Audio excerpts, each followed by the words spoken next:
It's hard to believe that it's already been over a year since Microsoft acquired Activision Blizzard for $68.7 billion.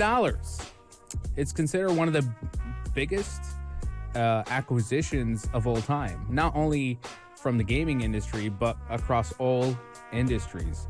And it still continues to be a big moment in the gaming history as well. The whole process was anything but straightforward, to be honest. They had to go through so many hurdles filled with legal scrutiny and numerous investigations since the announcement back in 2022. But finally, on October 13th, 2023, they officially signed off on it.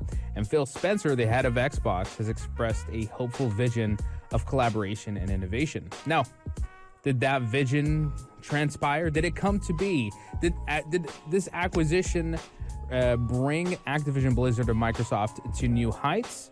Well, let's reflect on this past year since Microsoft acquired Activision Blizzard. And I have to say, it's been a roller coaster ride filled with numerous challenges. One of the most disheartening developments has been the significant layoffs across Microsoft and its gaming divisions. In January, the company announced it was cutting down about 1,900 jobs, which accounted for 8% of its gaming workforce. That also included notable departures such as Blizzard's president Mike Ybarra and chief design officer Alan Adam, signaling a shift away from previously announced projects like a new survival game. And it doesn't even stop there. The beloved Toys for Bob studio, known for its titles like Skylanders and Crash Bandicoot 4, also faced layoffs, losing 86 employees, and later became independent again, who are hoping to be working on their new IP that they recently announced. And then in May of this year, more layoffs came, impacting studios like Arcane Austin and Tango Gameworks, which led to an intense backlash from industry professionals. The closure of Arcane Studio especially was a huge loss to the industry. This was the studio that created the Dishonored franchise, and I look back at that fondly, and I hate to see that their attempt at a game like Redfall was unfortunately their demise. And even Tango Gameworks, who have made the Evil Within franchise, and even after they made Hi-Fi Rush, Microsoft just shut them down.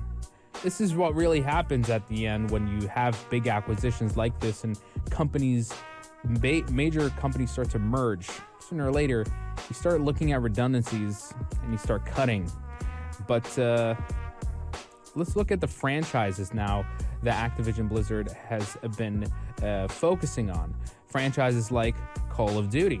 It's here to stay, of course, and it's going to be playing a huge role in the Xbox Game Pass experience, as Black Ops 6 is going to be the first Call of Duty to come out day one in its release. On a positive note, Microsoft has started to bring more of its first-party games to other platforms. There was a bit of a strategy where some of the Activision Blizzard games, besides Call of Duty, were going to be exclusively on Microsoft. But recently, Microsoft even started doing a thing where, for example, Indiana Jones is coming out later this year, and they said that the year after, we're going to actually release it on PlayStation. And then they even took some first-party games that were only on Xbox and brought them to PlayStation 5 and the Nintendo Switch. Games like Sea of Thieves and Hi-Fi Rush that made their way to the PlayStation. And so there is some inclusivity here. There is a sense of, cross-platform. Not all of the franchises and games under Activision Blizzard are put into very strict exclusivities. And so, there's a lot of experimental shifts happening after this acquisition, but the hardest one is definitely the layoffs and the closures. I worry that if there's going to be other studios under Activision Blizzard belt that are going to be removed, but that will always depend on whether or not an acquisition like this does bolster the gaming revenue for Microsoft, but sales for the Xbox consoles have taken a bit of a hit, which raises a question about the overall strategy moving forward.